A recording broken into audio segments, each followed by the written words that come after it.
Hello, everybody, and welcome back to our podcast. My name is Chris, And my name is James. and we are the Formula One Bros. Just two twins with a love of F1 to bring you everything in the world of Formula One. And this week, we're going to be covering a couple different things. We're going to be discussing all of the latest news that has broken since our last episode, as well as covering the first few cars that have broken cover for the 2022 season. Yeah, it's going to be really, really exciting. So let's jump right into it. Chris, you've got some news for us this morning to start us off. Yeah, a couple things that I want to chat on. First, I think this was the worst kept secret in the Formula One offseason. It has been officially announced that Otmar Safnauer will be Alpine's team principal and BWT will be the title sponsor to the French outfit. Yeah, this was almost a worse kept secret than George going to Mercedes for this year. Yeah, so for real.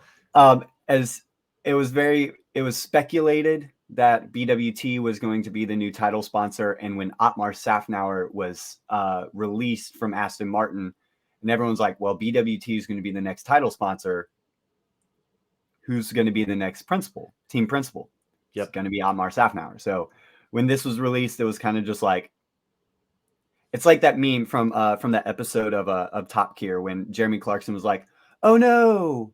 Anyway, so yeah, that's kind of what it was like. It was like, oh, okay, cool. On to the next thing.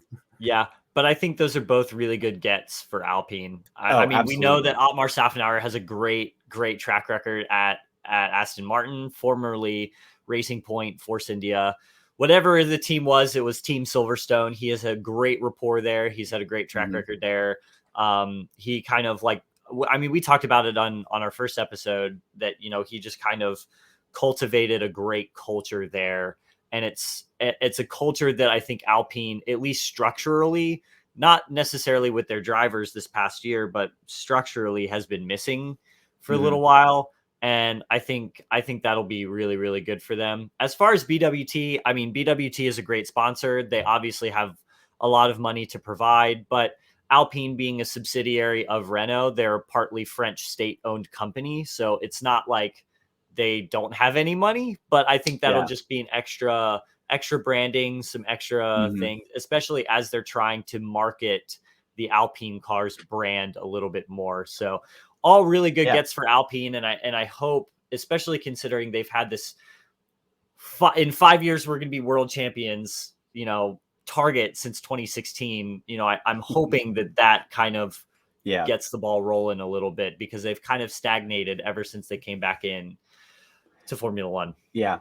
Now, I do have a question, and I don't know if you know the answer to this, because I don't know the answer, and that's why I'm asking. But so Alpine has not just the Formula One team, but they also have a Le Mans team too, right? Yeah, I think Alpine is entering the. I don't know if it's LMP2 or if it's the LMP1 or the hypercar prototypes, but they are going to enter. I think it's the 2022 or 2023 Le Mans. So as a hypercar. My question is, do you think that BWT will be the title sponsor all across all racing, or is it just the Formula One team?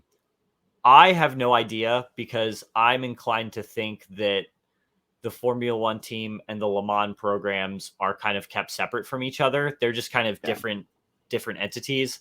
But I don't know. Obviously, I think BWT, they like to be a little bit more all-encompassing when it comes to a brand.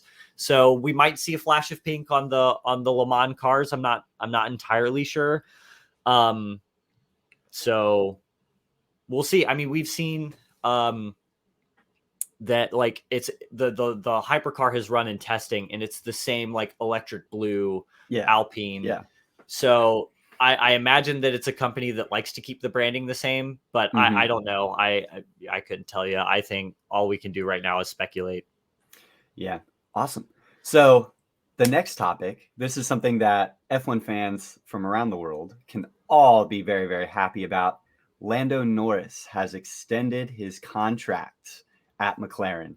When I read this, it is a big one. It's right up there with Max Verstappen and Charles Leclerc's contract extensions that happened last year. So, yeah, definitely big, very exciting because it shows that not only is the McLaren team committed to Lando Norris, they want to keep him as a driver, but it also Lando Norris had gotten other offers from other teams to drive, but Lando Norris chose to stay with McLaren because he believes in that team. And it's really, really good to see one driver and one team sticking together. And in the sport, when cash is king, there's not a whole lot of that going around. I mean, Yeah. you have Charles at Ferrari, obviously Lewis at Mercedes, Max at Red Bull, Lando at McLaren. That's really it. That's Yeah. really it with the drivers that are staying at one team for an extended amount of time. And it seems to be a part of the trend. I remember in 2020, I think it was when Charles and Max both announced like these huge 5-year contracts. Oh yeah. And we started and this has been a process over the past couple of years. There's kind of been a changing of the guards in F1 from, Fernando Alonso retired. He's back now, but he retired. Lewis is getting older. Seb is getting older. There have been a lot of people over the past few years that have left the sport. So it's good that these teams, I think it's becoming more of a trend that these teams, these big teams, Ferrari, Red Bull, McLaren, are picking their number one driver for and they're young. Yeah. They're grabbing these young, talented drivers for huge amount of years. Lando's contract, he's contracted until 2025, which takes us to the end of this current engine formula. So I think that's a huge, not only is it a huge indictment or a huge show of respect for what McLaren thinks of Lando, but that's also a huge thing for what, Lando thinks of McLaren. They've been doing a lot of investment in, they have a new wind tunnel coming online in the next year. So I think recently just had a new driver in loop simulator come online. So they've been reinvesting in the infrastructure of the Woking factory, just making sure that, they can play right up there with the big boys. And Zach Brown has said that it's going to be another year or two before they're confident that they can fight for regular wins and titles. But that just goes to show that Lando, someone who has proven himself to be incredibly talented, is 100% believing in what McLaren is doing. Yeah, and, absolutely. And with a driver like Lando, I just think that, with a driver like him, if he's sticking with his team, then there's something good happening at McLaren. We already knew just based on past trends where they've come from since 2018 to now. In 2020, they were third in the constructors standings, and this year they were fourth, but I don't think they operated at any lower of a level. It's just Ferrari came back stronger. Yeah. They've been making so much progress, and I think that's a huge show of faith that Lando has in that company. Yeah, I like what you said about changing of the guards, because we're Americans, it kind of reminds me of what's happening like in the NFL. You see like Tom Brady just retired. Yep. Drew Brees retired. So all these like older quarterbacks, these franchise quarterbacks are starting to retire. And now we're seeing the young Lamar Jackson, Joe Burrow, Patrick Mahomes, like those guys. And with IndyCar too, you had drivers like Tony Kanaan and Elio Castroneves, who are a lot older. They're still in the sport. Elio Castroneves part-time. A lot of these older drivers who are becoming older, and you're seeing a lot of these really young drivers coming up through IndyCar and are now like at the top echelon of that sport. So it does remind me of that. Yeah, and that are immediately coming in and being fast, like Colton Herta and Pato O'Ward were both in the same Indy Lights class. Yeah. And they both came in immediately like race winners. So yeah. And it's funny that you mentioned the NFL thing. I just think about like, Peyton Manning, Eli Manning, Tom Brady, Drew Brees,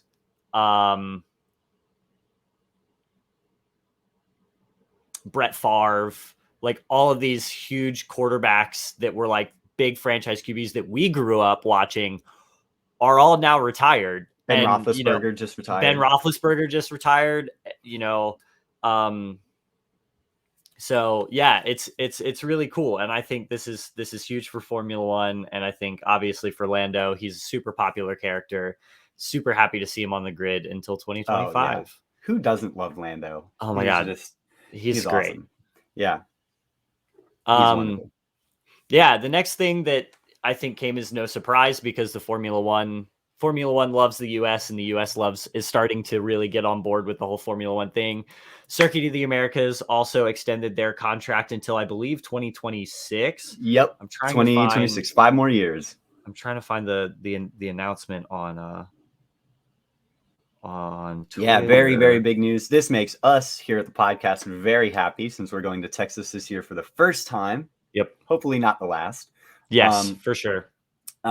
So we're very, very excited that there will definitely still be Formula One racing in America for the next 5 years. And hopefully this Miami track goes well too. Have you seen the layout for Miami as well?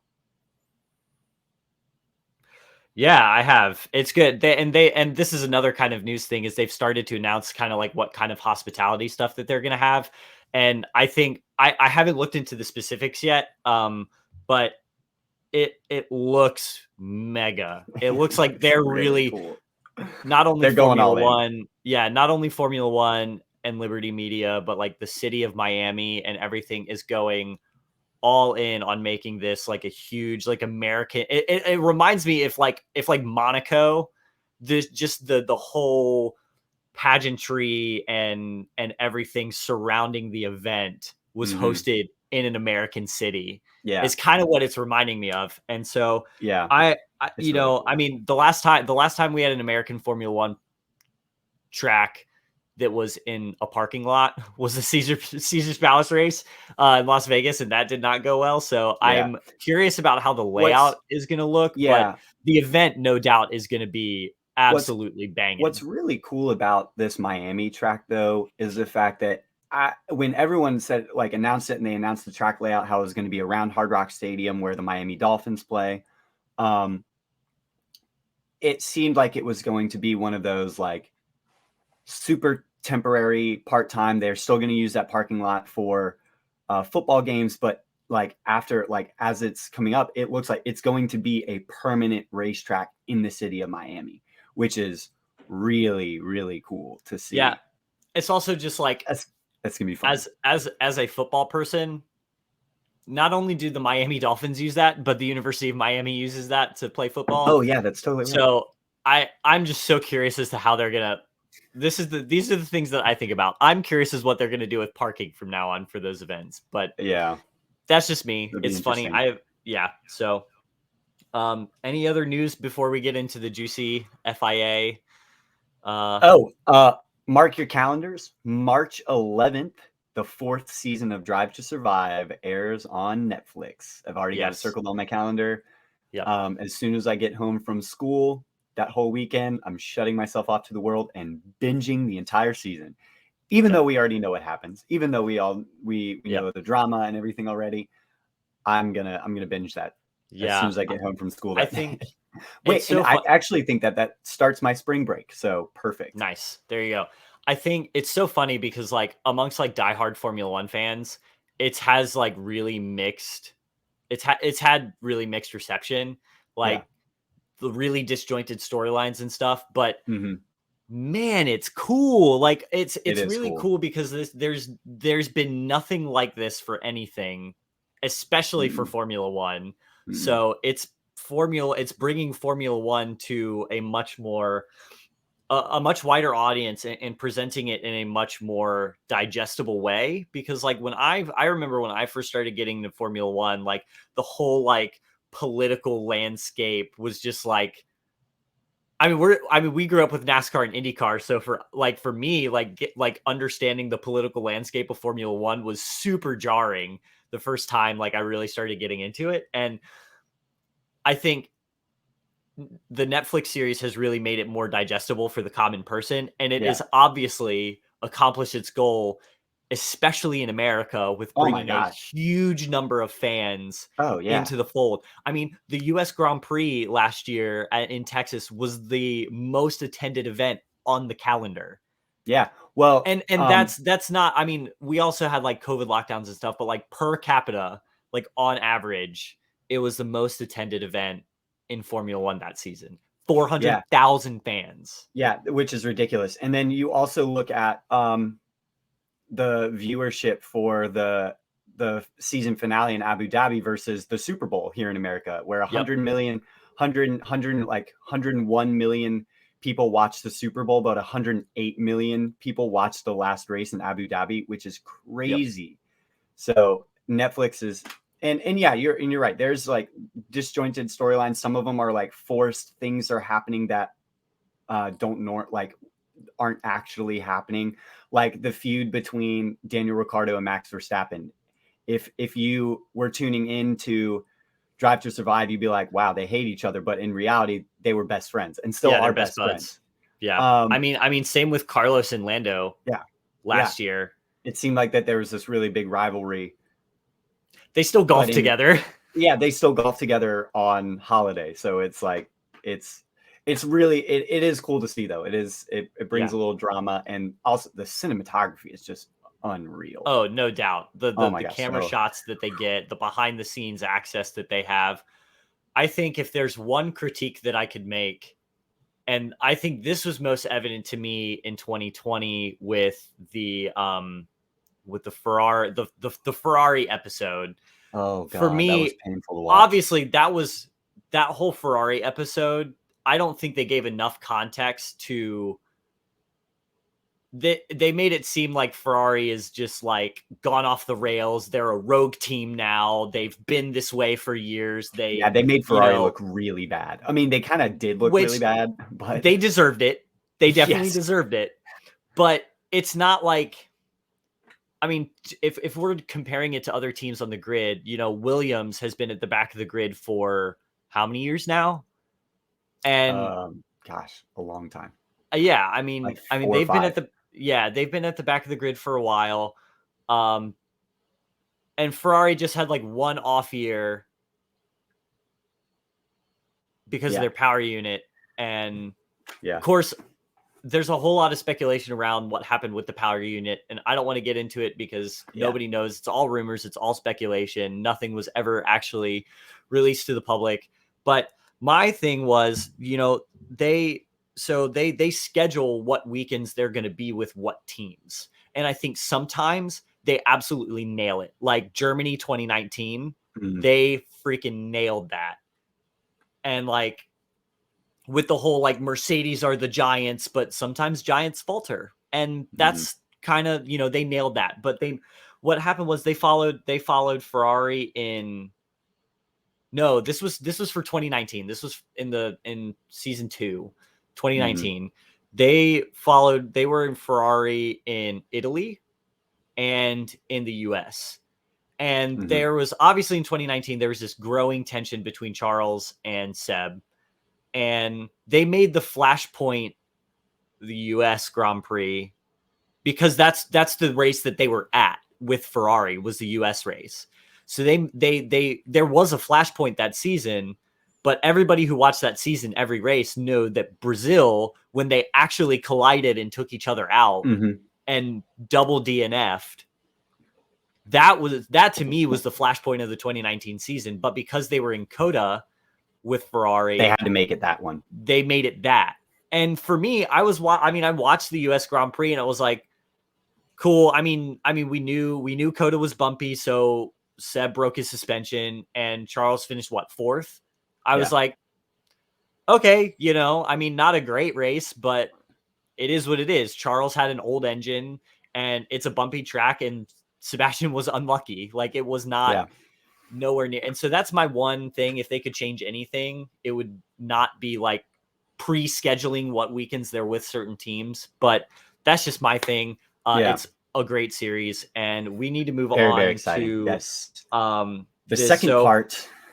So we talked in our first episode about post Abu Dhabi fallout. The FIA had launched an investigation, but they had not announced anything, and they have announced things now. And so I'm just reading straight from the FIA statement. There were several things in it. Initially, first, it was like the first announced series of announcement was surrounding the sprint races. So they've redone. There are going to be sprint races in 2022. There's going to be 3 of them at Austria, Imola, and Brazil, right? Yes. Yeah. I so believe it's those 3 sprint races. They've redone the structure. They've redone the points. They've officially made the statistic for pole for the Grand Prix at the end of qualifying on Friday instead of whoever wins the sprint race, which I think is good. And yeah, so they did that. And then they announced everything with the Abu Dhabi Grand Prix.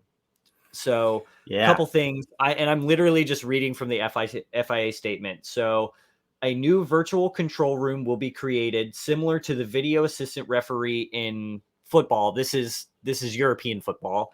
Yeah. And it will assist the F1 race director with the application of the rules. Soccer here in America. Yeah, soccer here in America. The procedures relating to the unlapping of cars during the safety car period will be reassessed. And I imagine they're just going to make it much more explicit. This is the way that things are done. Yeah. It's either this or this. Yes. And that's it.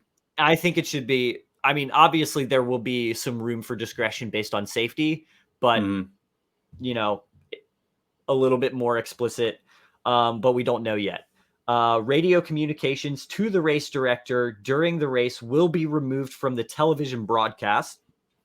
And from what I understand, not only just the television broadcast, but in general, and team principals will be, or team personnel will be allowed questions via a well-defined and non-intrusive process.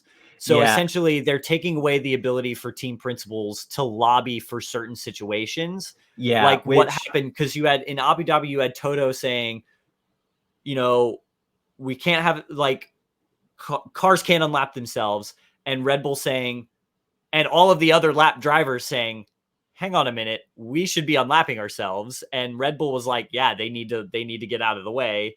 And Mercedes was like, no. So none of that anymore.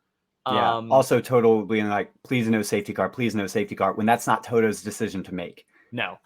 And I think you saw that situation. That was just very visibly Michael Massey crumbling. Speaking of Michael Massey, he has been removed as race director, which I think is a good thing, because a lot of people are citing, you know, Abu Dhabi, but this goes way back. This goes all the way back to 2019. Oh yeah, there are just so many inconsistencies. Yes, there's so many inconsistencies. With I think the inconsistencies go to me. It goes all the way back to Canada 2019. You had Sebastian Vettel coming onto the track after sliding through the grass, and he was penalized. And then the next race in Austria, like 2 weeks later, Michael Massey was like, we're going to let them race. And then Max literally like clapped Charles off the track to take the lead of the race, which I see it as a racing incident. Max was alongside. He was entitled to take the corner, whatever. Then they had this whole thing of like, let them race. And that was like, okay, how do we judge that? And then just a whole slew of safety issues, like, you know, racing laps being conducted while there are cranes on the track. Max Verstappen crashing out in Baku, and there are cars still going by at 200 miles an hour.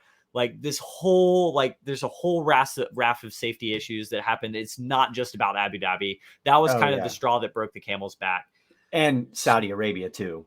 Yes, that too. That was that whole race was a mess.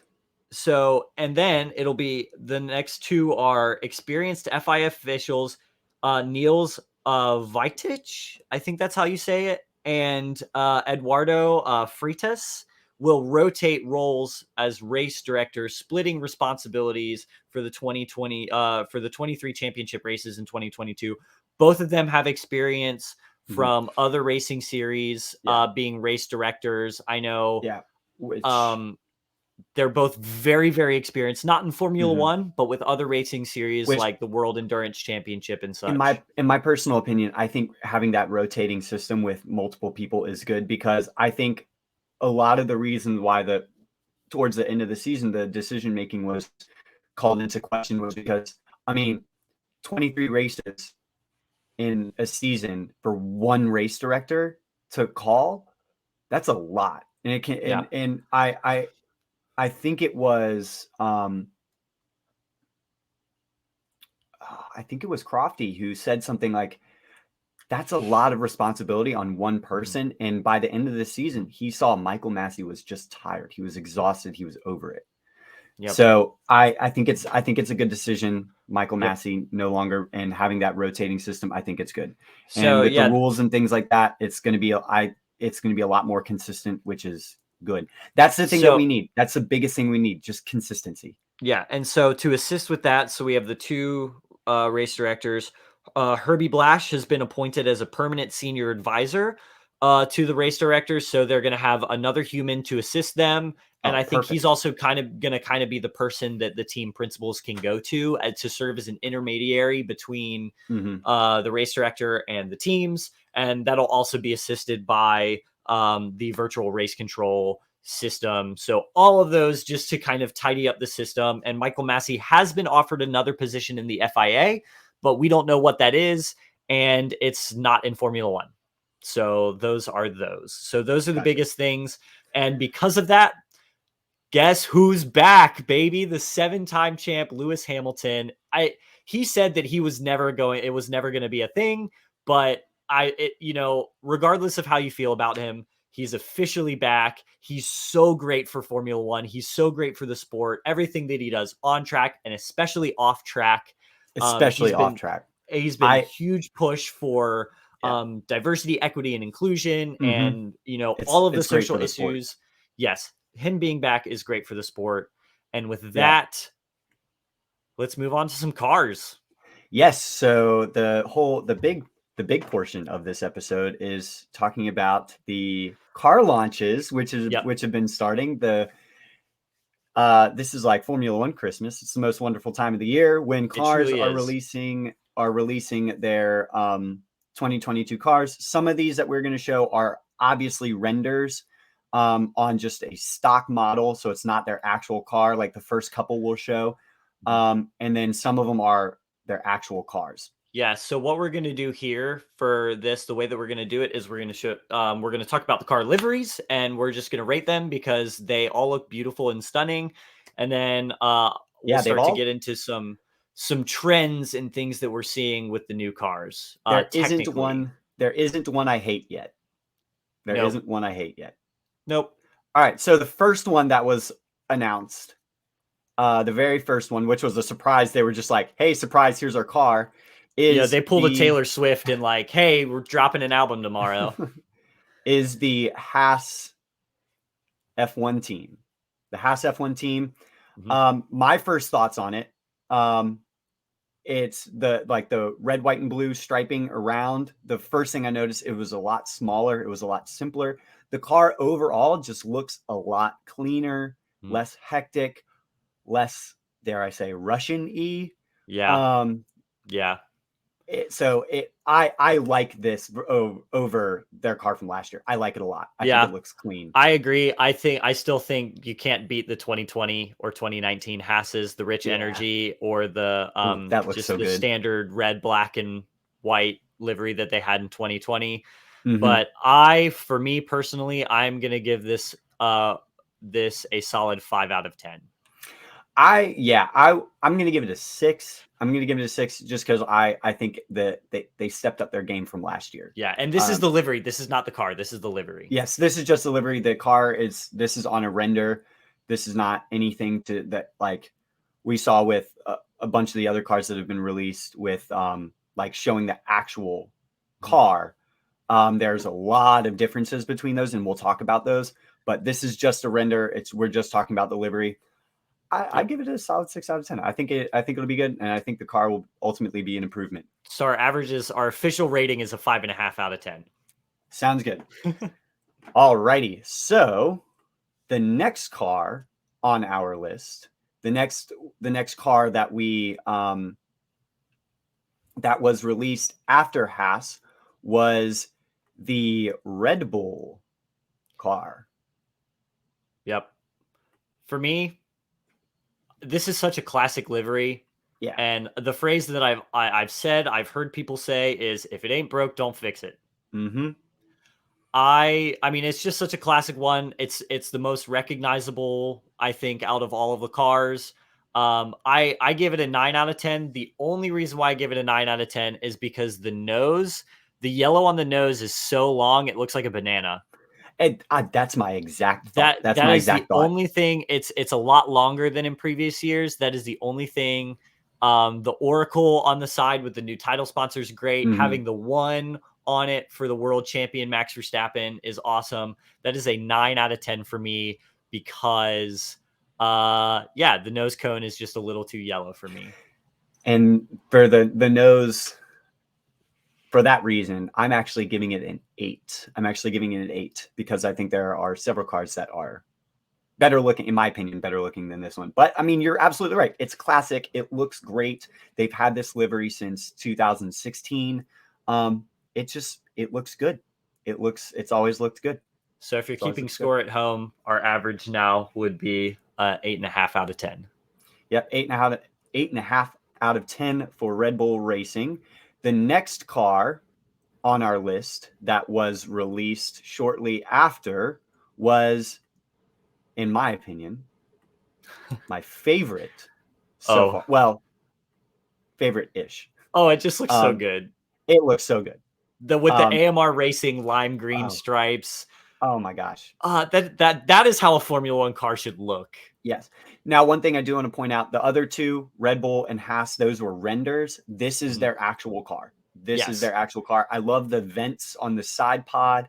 It looks super cool. And yes, no more pink on the car, which last year it looked like a watermelon. And and I think they also changed the main green a little bit. They made it a little bit more green.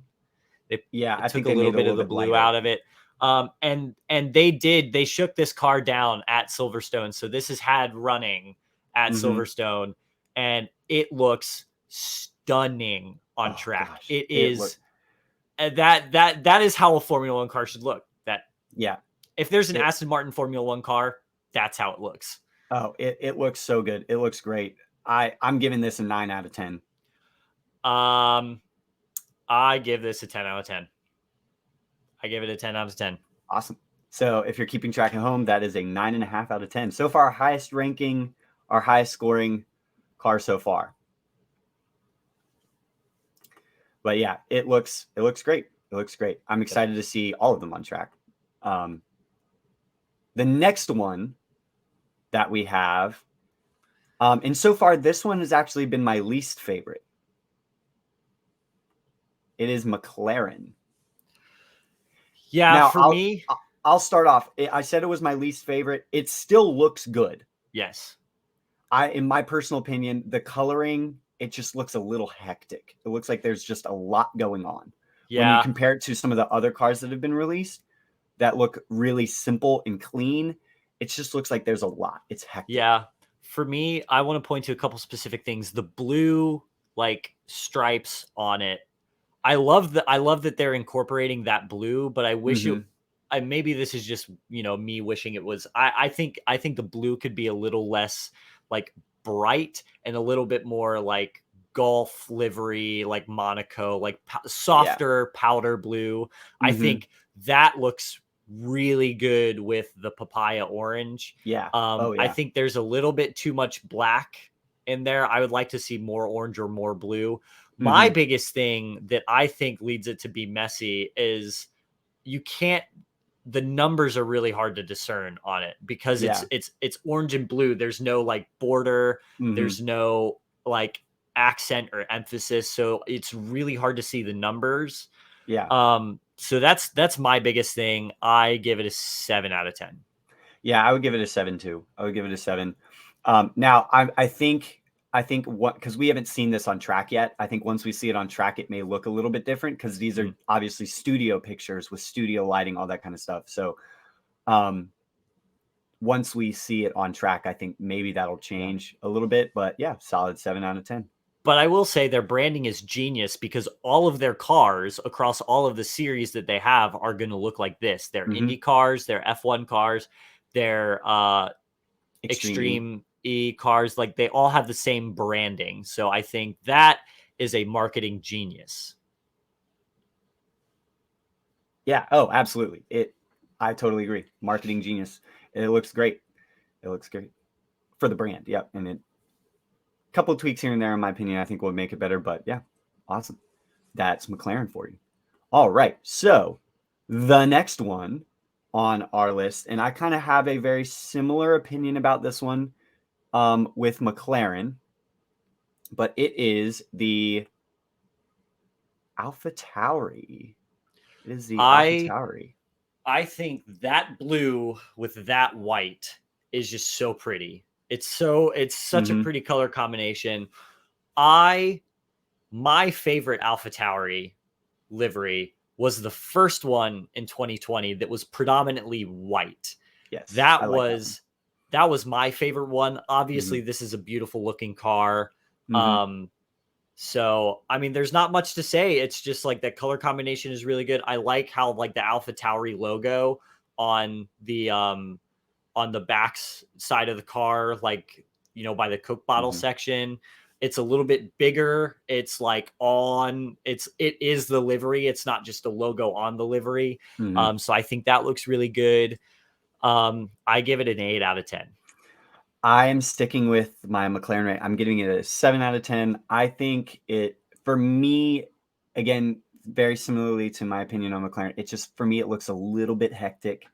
Looks a little bit hectic. There's a lot going on. I do think that this livery is I think their very first one was my favorite too. I really liked their one from last year as well. I think I like the one from last year a little bit more than this one, but I'll give it a solid 7 out of 10. And I'm going to pause here to say, if you were listening to us on Spotify, please check out our YouTube, because we have images of the cars, so you can actually see what we're talking about. Yes. Listen to it on Spotify, please do, but also go check out our YouTube channel. Check it out on YouTube, because we actually have images here.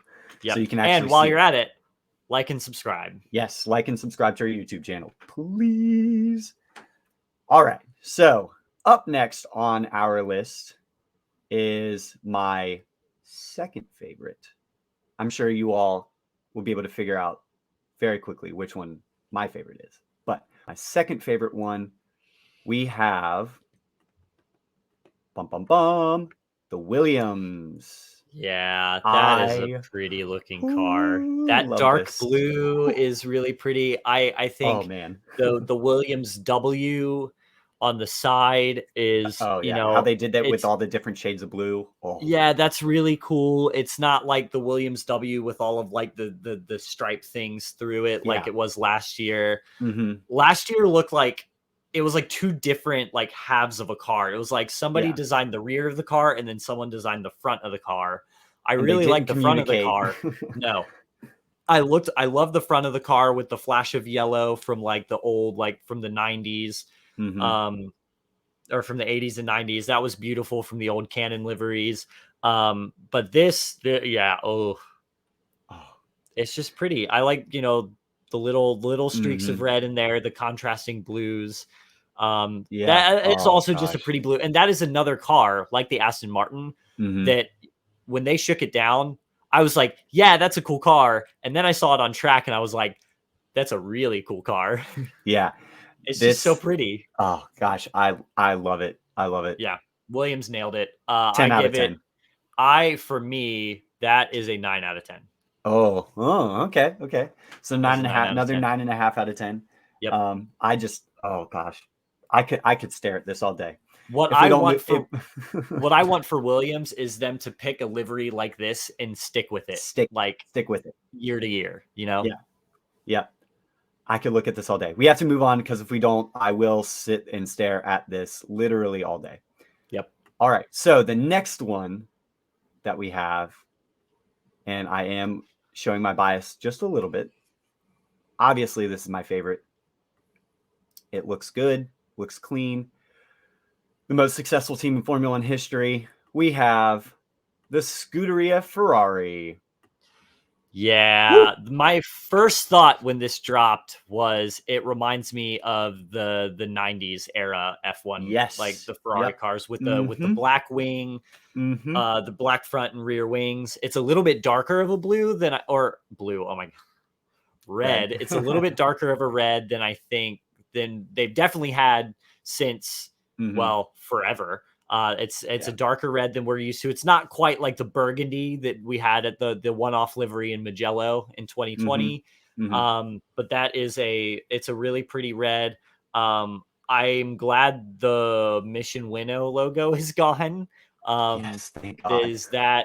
It just looked really weird, especially Especially last with year green, that when it awful was, lime yeah, green. just the Oh, lime green Mission Winnow logo on a red car. yeah, and that brought it down from a solid, because that livery last year was cool. That Yep. brought it down from a solid 10 to like a 4, in my Yep. opinion. Yeah. Like, So yikes.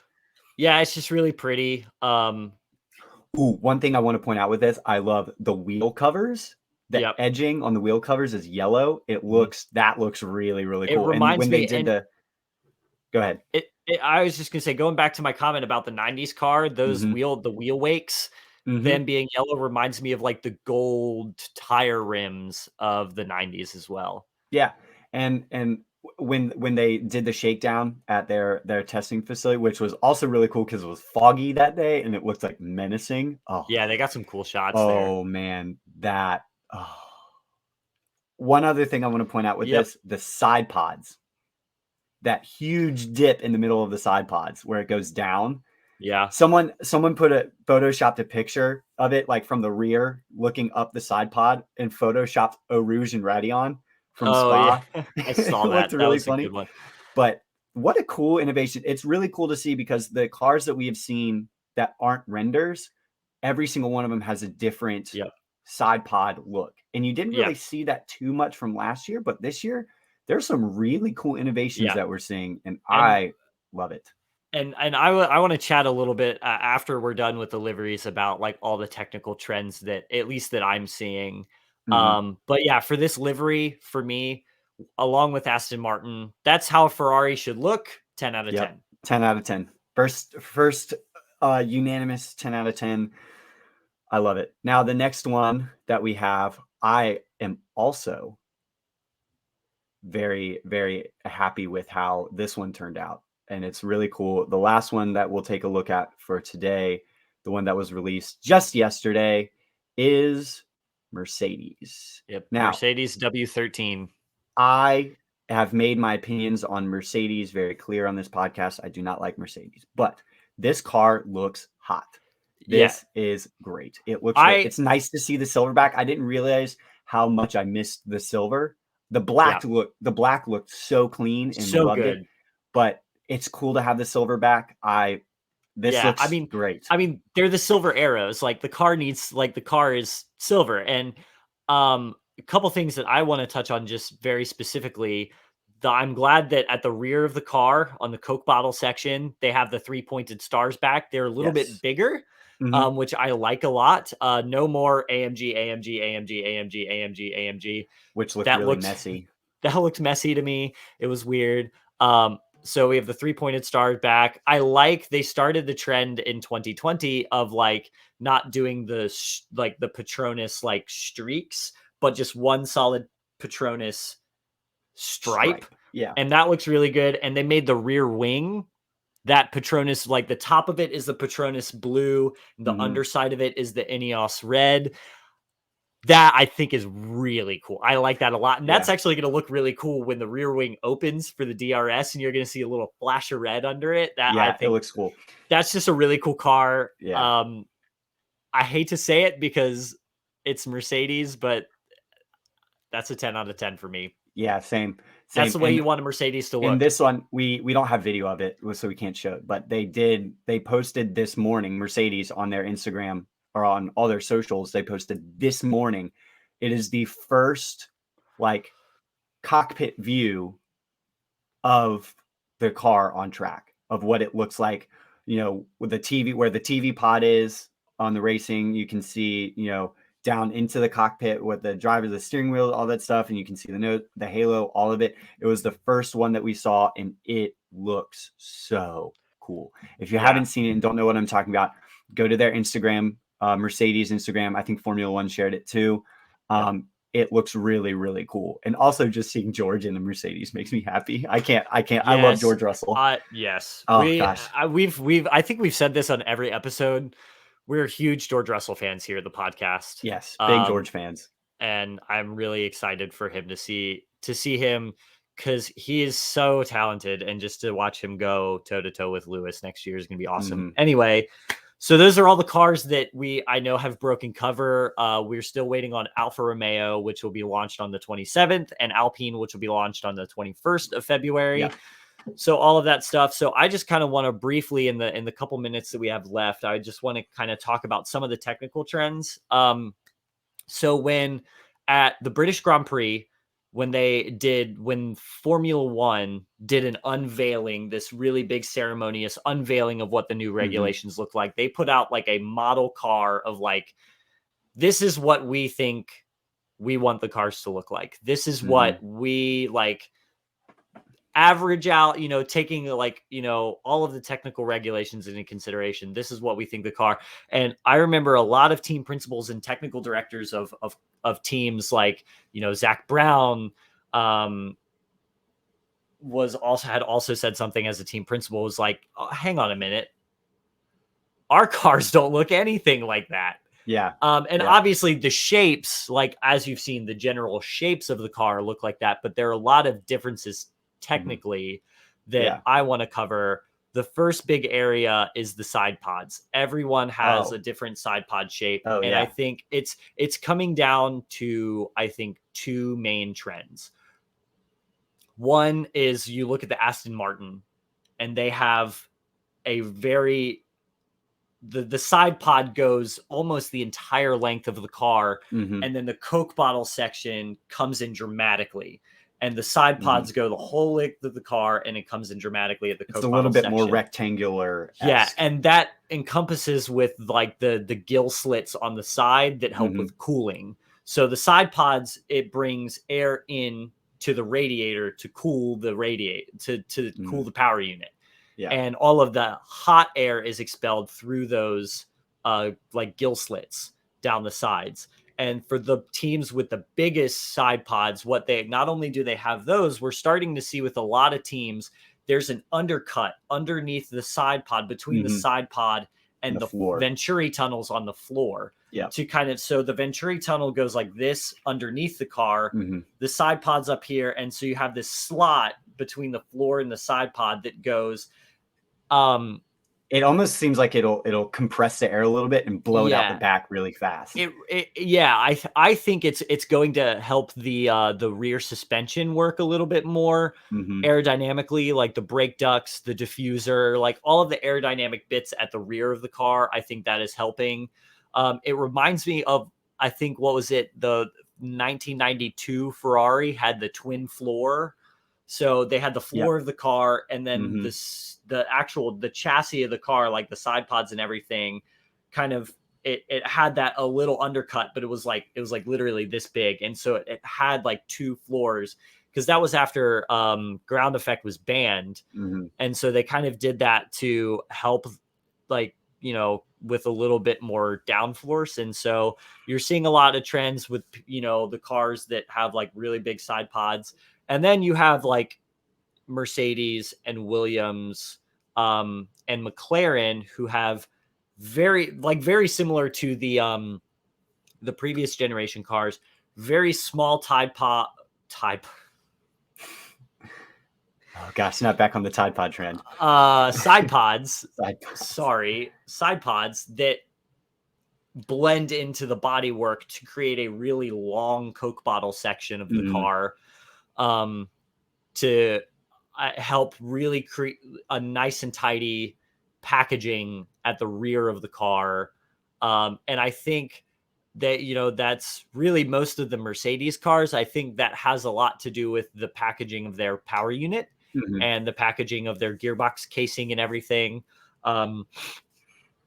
So those are the two main trends with side pods. And then you have Ferrari that has like the side pod like dips in the middle and has that. Yeah. But it is along the trend of having the bigger side pods with an undercut underneath it.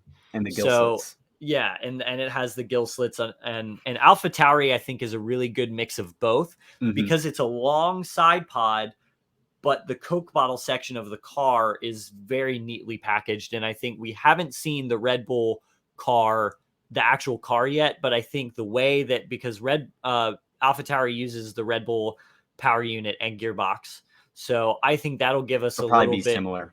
Yeah, I think that gives us a little bit of an idea of what the Red Bull is going to look like. So that's pretty much that as far as the side pods. We've had a lot of different shapes of the front wing. I know like Ferrari's front wing is pretty much flat across. And the noses look different too. The noses all look different. The thing with the noses is a lot of teams, I think, let's see. I can't remember off the top of my head. A lot of teams, there's also a difference between, does the nose stop at the first like unit of the wing and it's separated from the main plane of the wing, like the bottom of the wing that kind of creates the shape aerodynamically, and the wing stops on the second element and there's a gap between the second element and the main plane of the front wing. And so you have stuff like that like Aston Martin, Williams, McLaren, and then you have like Ferrari. Mercedes doesn't go all the way down to the main plane, but there's no slot gap between the main plane and the first element. Yeah. And Ferrari's goes all the way down. The nose goes all the way down to the main plane. There's a difference in some of the shapes of the nose.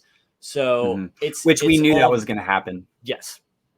And the car that Formula One released, their nose goes all the way down to the main plane, and it is a very wide.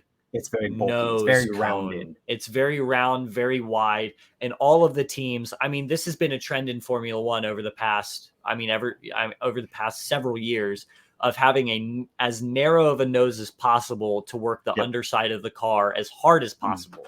Yeah. There's a less of a need for that now because we have the Venturi tunnels, but I think there's also going to be an arms race between how hard can you make the Venturi tunnels work to make sure that you can go as fast as possible through the slow corners. I think so.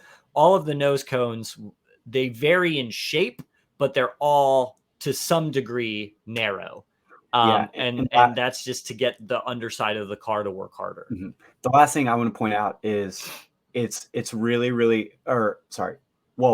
last two things. It's really cool to see all the variation in how the teams have gone about the regulations. It's really, really cool. So we're not going to all of them. It doesn't look, my worry was it was going to look a little bit more like a spec series where all the cars look exactly the same.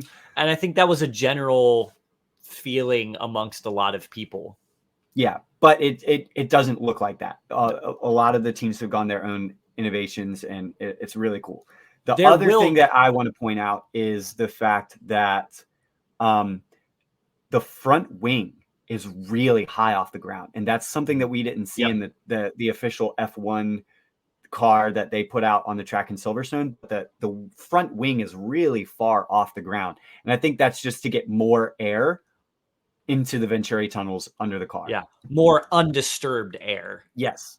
And so they're making that work a little harder. I think it's interesting though, because normally when you think of a really high front wing, you think they're not getting as pointy of a front, so turn in might be a little bit more challenging. But again, with ground effect, with those Venturi tunnels, the middle of the corner should be, really easy to get through. I will say with all of these cars look vastly different, as they always do at the very beginning of a new regulation overhaul. Naturally, through time, there will be some convergence onto like one design philosophy or one design philosophy per area of the car. Yeah, because one team is going to absolutely nail it and one team is going to absolutely blow it. And the teams that nail it, all the other teams are going to look at them and be like, how did they design that car? We need to design our car like that. Yep. So naturally, and I will also, the other thing is all of these cars, they look the way that they do now. Most teams, I think, have already planned updates for Bahrain. Like they already have those in the pipeline. So the cars that we see are going to be different at testing and even more different at the first race. Yeah. So just a couple last things for me technically is with Ferrari, Mattia Binotto has said that the power unit has met all of their targets, which means he thinks it will be competitive with the Red Bull badged Hondas and the Mercedes power units. So he says, and that has come from Shell has done a lot of work on their new E10 fuel, which all cars have to run this year. All teams have to run an E10 fuel, which is 10% biodegradable ethanol.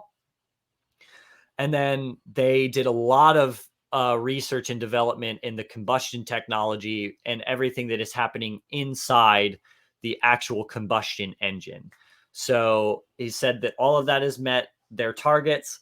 And James Allison from Mercedes has said that these new regulations have forced them to completely repackage their power unit differently. And they've gone to a fundamental reshift in how they look at the power unit. So I think that might if there is ever a shadow of doubt on Mercedes, that is what is casting it, I think, right now. And Lewis Hamilton has said in the past, like, it's always harder to be the hunted versus the hunter. You know, to keep ahead is harder than to catch up.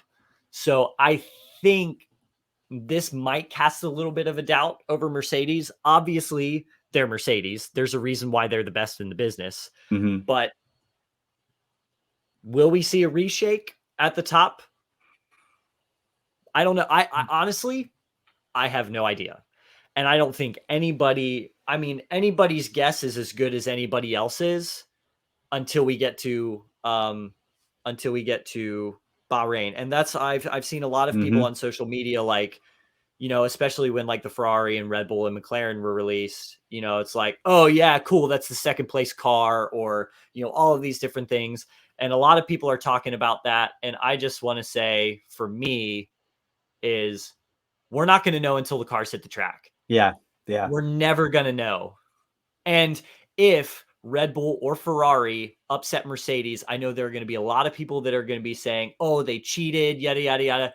No. That's the whole thing. Anyone beats Mercedes, they go crying to the wolves saying that they cheated. I mean, granted, with 17, 18, 19 Ferrari, yeah, they did.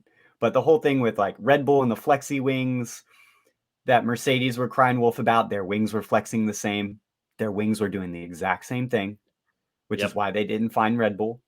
And the whole thing, you know, with the whole pink Mercedes scandal, granted, that was really sketchy. But like, as soon as Racing Point started knocking on the door of the big three, they're like, hey, they're cheating. It's like, come on, guys. We want this. Every single Formula One fan wants to see the pack get closer. Every single team wants to see the pack get closer. And when we see that, the big teams, the fans, the teams, they all be like, hey, that team's cheating. It's really annoying as an F1 fan to see. But if, you know, I'm sure if Ferrari or Red Bull, or who knows, maybe one of the other teams comes out of the woodwork and be like, surprise, we beat you all. They're going to all cry to the wolves and say, hey, they cheated. But to quote the Michael Massey, it's motor racing. It's motor racing. My thing as a musician, my thing has always been, you want to be the best, you have to practice the hardest. You have to, if you want the solo, you want the, you know, chair placement, you want the whatever, you got to just be the best musician. And you got to practice harder than everybody else. And that's the same thing with Formula One. You want to be the fastest, you have to build the fast car. And if Mercedes comes in second, third, whatever, or if, you know, Ferrari has been lost in the woods for the past 2 years, I've always said, if you want to be the best, you have to build the best car. And we're both Ferrari fans at the podcast. Ferrari built horrible cars the past 2 years. And you know what? They weren't the best. And that's okay. That's how Formula One goes. Yeah. So if anybody says anything, then, you know, that's my last thought. My last thought as well, on completely related, I just want to leave the podcast on this little nugget of wisdom. Now that we have, circling back to the FIA decision, Lewis is back. The FIA has made a decision about everything that's going on. First of all, if you think that there's an asterisk by the season because of Michael Massey, sure, that's open for debate. But if you think that Max's championship has an asterisk by it now that Michael Massey has been outed, obviously that is a very strong indictment of the FIA that like, hey, yeah, that was bad. That was wrong. We like that was met like that. That was an accident. That should not have happened. But if you turn that blame back onto Max Verstappen, you are that is just absolutely not okay. Yeah, Max Verstappen and Lewis Hamilton both deserve that championship. Someone was going to go into that losing. Yep. And it could have very easily been tables turned in that situation. And I imagine that some fans that are criticizing Max for not being a real champion would be completely silent if Lewis had won the championship. So what I want for the whole Formula One community is we've made this decision. Restructuring is taking place. Lewis is back. He said he's happy with the way that everything is going. He's, would have liked it to happen earlier, but, he's satisfied with what is happening. Let's move on. Yep. Can we please leave Abu Dhabi in 2021? Can we leave it behind? Max is the champion. Lewis is on his revenge tour. 2022 is about to be an amazing season. Let's enjoy it. It's going to be awesome. We have new cars. It's going to be so cool. Let's leave it behind. Max is the champion. Let's move on. And with that, as always, like and subscribe, follow our socials, all that good stuff at Formula One Bros. Like and subscribe, follow our YouTube channel. We're releasing all of our stuff on Spotify, on YouTube. We now have a TikTok page, which is also that same at Formula One Bros. Follow us on TikTok, Instagram, all that stuff. Yeah, and stay tuned for more car launch stuff. We still have a couple cars to break cover and everything that you need to know from preseason testing ahead of Bahrain. So now with that, it is time to enjoy the rest of our Daytona 500 weekend. Woohoo! Thanks for watching, everyone. Thanks for listening, and we'll catch you next time.